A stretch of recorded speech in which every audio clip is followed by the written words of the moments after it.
परम श्रद्धेय प्रातः स्मरणीय पूज्य श्री रामानुज प्रपन्नाचार्य गुरु जी, जिन्होंने हमारे ब्रज को और हमारे भारतवर्ष को ठाकुर जी जैसे वक्ता दिए। हमारे ब्रज के समय पुराने वक्ताओं में और सर्वमान्य वक्ताओं में ठाकुर जी, और ठाकुर जी गुरु जी का कैसा आशीर्वाद कि उनके पुत्र भी इंद्रेश जी भी बहुत सुंदर कथा कहते हैं। कंठ तो क्या कहना, बहुत बढ़िया। ये गुरुजनों की कृपा है।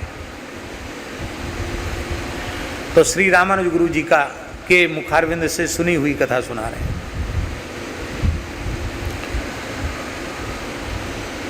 एक महात्मा किसी श्रीमंत व्यक्ति के अतिथि बने।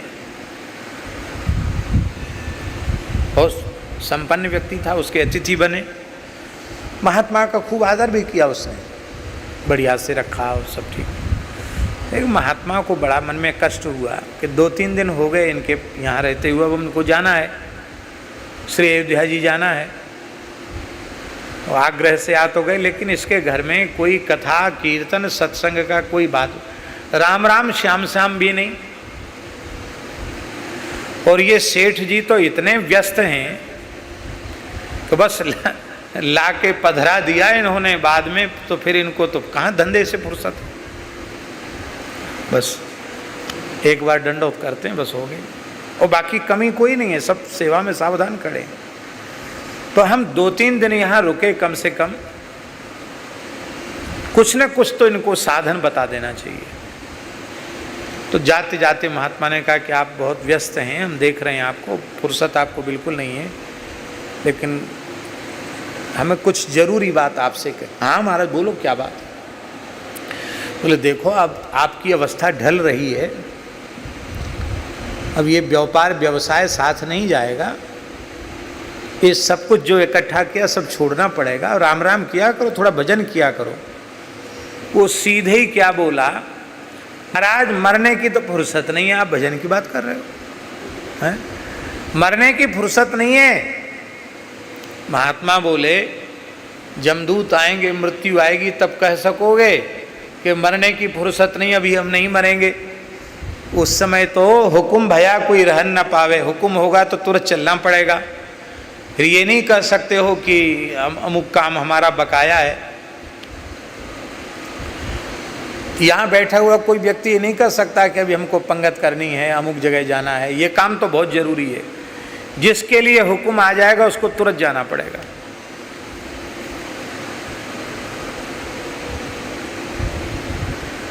एक ज्यों लेखे की, अग्र स्वामी जी महाराज करे, ज्यों लेखे की श्वास गई आवत न बहोरी। एक श्वास भी गिनती की, ऐसी श्वास हमने ली। अब हम कहें मौत से कि ऐसे भी कर लेने दो, नहीं करने देंगे, ऐसे ही रह जाओगे।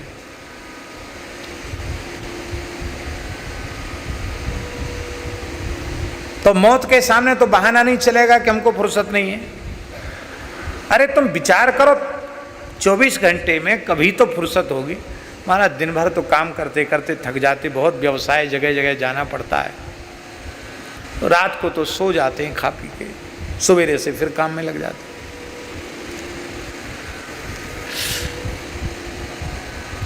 तो फिर भी तो कुछ सोच के बताओ कब फुर्सत मिलती है। तो उस व्यक्ति ने थोड़े खींच कर कहा, महाराज ऐसा समझ लो कि जितनी देर मैं शौचालय में रहता हूं उतनी देर हमको कोई छेड़ने नहीं आता है, बाकी तो मैं बहुत क्या करूं महाराज, बिल्कुल फुर्सत नहीं है। जगह का नाम नहीं हम लेंगे। एक बहुत बड़े शहर में हम गए, कई जरूरी काम होते हैं, अब थोड़ा पेट भी देर से साफ होता है तो उनका समय का उपयोग कर लेते हैं। हे भगवान, कैसे कैसे लोग हैं संसार में, भगवान की सृष्टि में। मलमूत्र के त्याग के काल में भी उनको अवकाश नहीं। लेकिन वो जिस जमाने की घटना होगी उस जमाने में टेलीफोन का आविष्कार न भया होगा।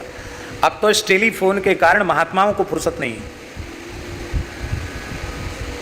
जब तक ये टेलीफोन नहीं आया था, सब साधुओं की हाथ में सुमरनी या माला झोली दिखाई पड़ती थी। अब जो जितना बड़ा महात्मा उसके हाथ में उतना महंगा मोबाइल। और कई महापुरुष तो इतनी उच्चावस्था में पहुंच चुके हैं कि जब वो बैठते हैं सामने उनके टेबल लगती है तो 3-4 तरह के मोबाइल सामने रख देते हैं। जैसे हम बढ़िया आसन बिछा के अपने शालिग्राम जी को पधरा देते हैं, ऐसे ही वो बढ़िया टॉयल बिछा के, तौलिया बिछा के 2-3 तरह के मोबाइल सामने उनके होते हैं। क्या हंसने के लिए नहीं कह रहे हैं। यदि ईमानदारी से तिलक लगाया है, भगवान की ओर बढ़ना है, तो मोबाइल का तत्काल त्याग करो।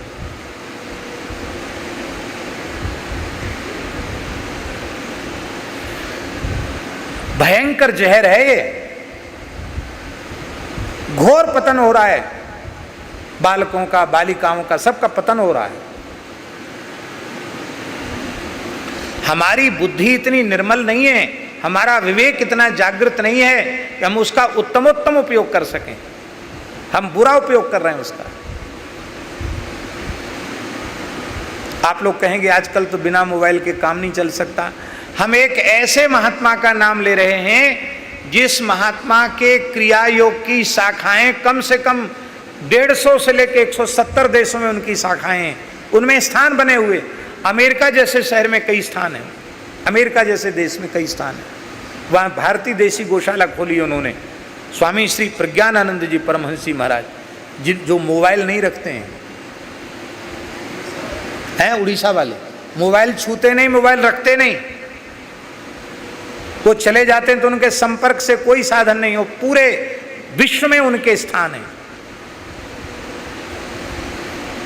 और ऐसे पद्मपत्र मिवाम्भसा, ऐसे महात्मा हैं, इतने बड़े पूरे विश्व में दौरा करने वाले, अनेकों स्थान संचालित करने वाले महापुरुष अभी अंतर्धान है। कुछ समय से उन्होंने ये कह के गए हैं कि हमको कोई खोजना नहीं, हम कुछ काल के लिए एकांत साधन करने के लिए जा रहे हैं। एक भी व्यक्ति साथ नहीं रखते, वो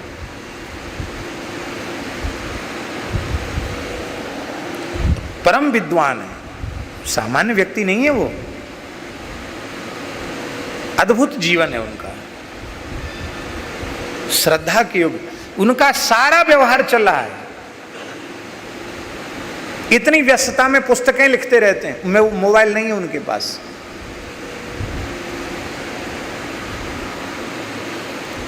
व्यवहार के लिए अत्यंत आवश्यक आपको लग रहा हो तो जैसा रेवासा महाराज फोन रखते हैं, वो पुराने वाला 1000-1100 रुपए का, जिसमें बटन दबाओ और सब नंबर मिलाओ और काम चल जाएगा।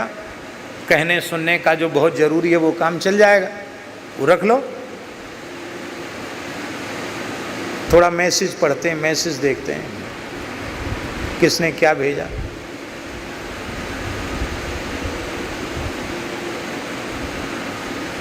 कहाँ गए रामनिवास जी? यही तो बैठे सामने। इन्होंने बताया कि जिस व्यक्ति ने ये डिजिटल मोबाइल, ये जो बहुत स्मार्टफोन जिस व्यक्ति ने बनाया, आविष्कार किया, और पूरे विश्व का बहुत बड़ा अमीर आदमी है, उस व्यक्ति ने कहा कि मेरे जीवन की सबसे बड़ी भूल है कि मैंने ये बनाया। और वो छोटा फोन दिखा के बोल रहा है वीडियो में खुद, कहता भैया सुख की जिंदगी जीना हो तो इस फोन में आ जाओ। इससे कितने तरह के रोग और बीमारियां पैदा होंगे हम नहीं कर सकते हैं, और आगे चलकर लोगों को इस पर प्रतिबंध लगाना पड़ेगा।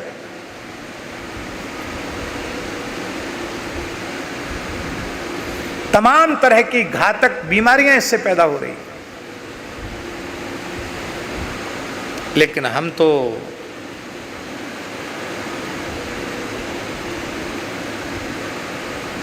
आज भंडारी जी बोल रहे थे, एक साधु के बारे में बोल रहे थे कि क्या करें महाराज, बड़े दुखी हैं। 11-12 बजे के बाद तो वो पधारते हैं, उसके बाद फिर उनके मोबाइल चलते हैं, तो 3-4 बजे तक, 2:30-3 बजे तक मोबाइल चलता है। उसके बाद दिन में उठते हैं तो ज़्यादा नहीं 11-11:30 बजे तो सो के उठ ही जाते दिन में।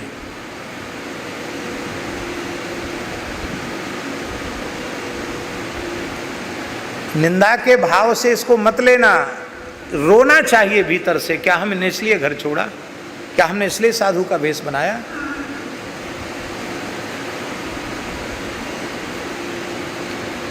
व्यर्थ में मनुष्य इतना व्यस्त होता चला जा रहा है जिसका कोई ठिकाना नहीं, कोई व्यस्तता का कोई कारण नहीं है, खुद जबरदस्ती व्यस्त हो रहा है। अब हम जगदीश जी के बारे में कहेंगे तो उनको बहुत संकोच होगा। वो हम समझते हैं कि शायद 4-5 घंटे ही सोते होंगे मुश्किल से, और बाकी अहरनिश उनकी माला चलती रहती है। वो यही चिंता उनको बनी रहती कि हमारा तो अब भजन ही पूरा नहीं हुआ, भजन ही पूरा नहीं हुआ। भगवान करे ऐसा जीवन सबका बन जाए। अब प्रभु कृपा करो यही भांति, सब तज भजन करो दिन रात।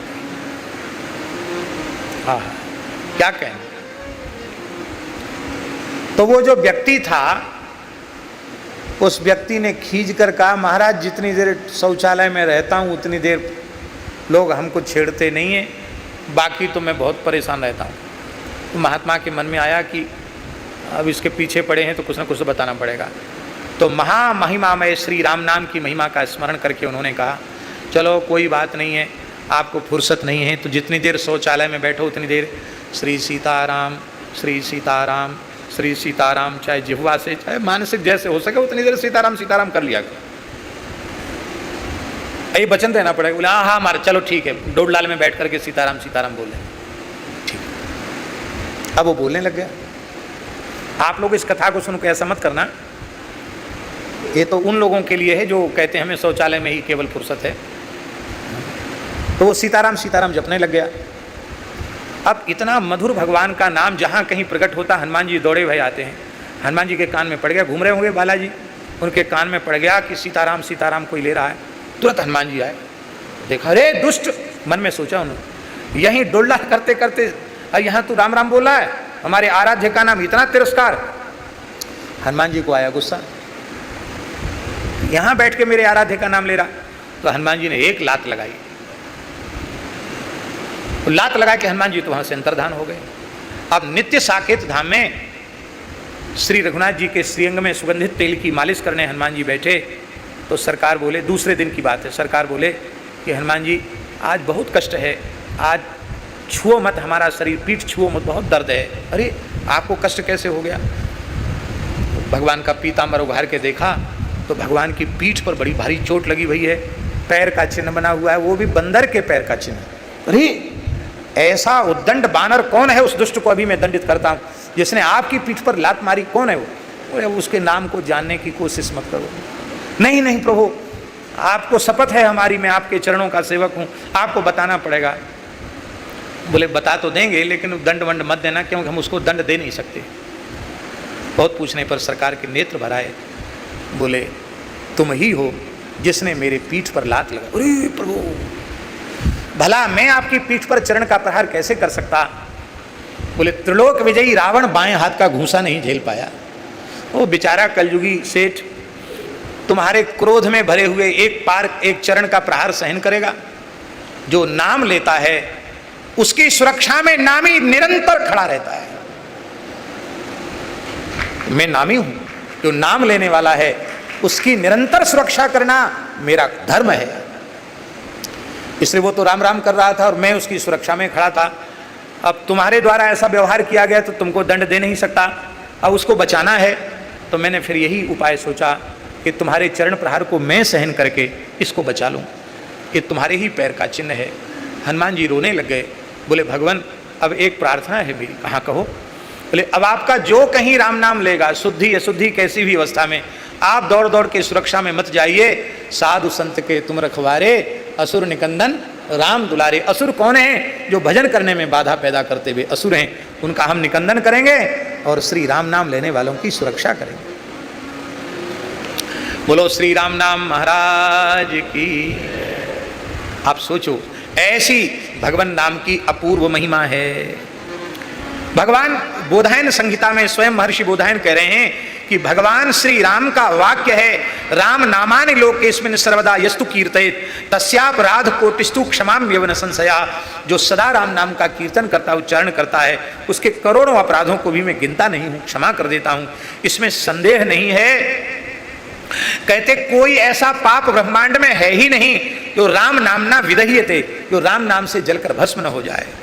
इसलिए श्री राम नाम सामर्थ्य मतुलम विद्यते जो नहीं पापात्मकस तावत पापम कर्तुम क्षमक्षितौ।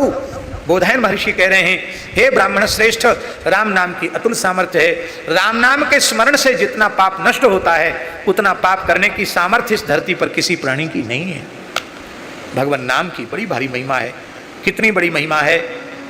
एक नाम महिमा का ग्रंथ है, पूज्य रेवासा महाराज जी ने दिया है, श्री सीताराम नाम प्रताप प्रकाश। बहुत बढ़िया ग्रंथ है और इतना बढ़िया ग्रंथ है कि इसी की कथा होनी चाहिए। कभी ऐसा अवसर भगवान दें कि केवल नाम वंदना हो और नाम वंदना को सीताराम नाम प्रताप प्रकाश के साथ वर्णन किया जाए। क्या कहना, अद्भुत है। बोलो श्री राम नाम महाराज की।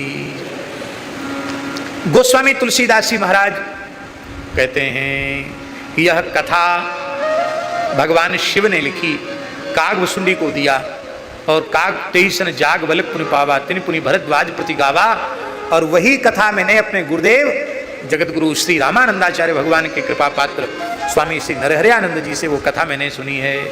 मैं पुनि निज गुरु सन सुनी कथा सुसूकर खेत, समुझी न सितहि बात सिबालिपन तब अति रहु अचे।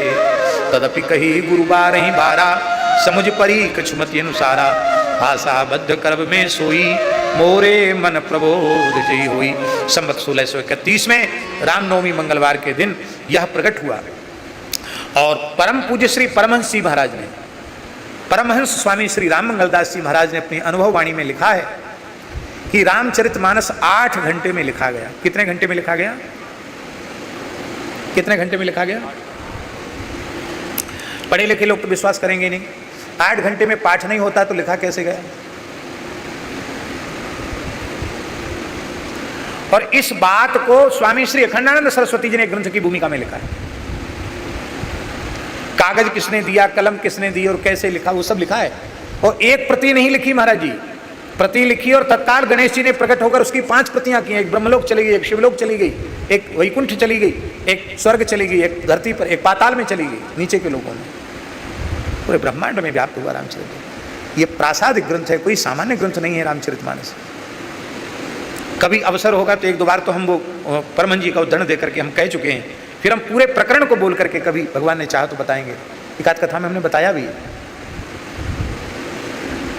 एक ही दिन में रामनवमी के दिन प्रकट हुआ और 8 घंटे में पूर्ण हो गया।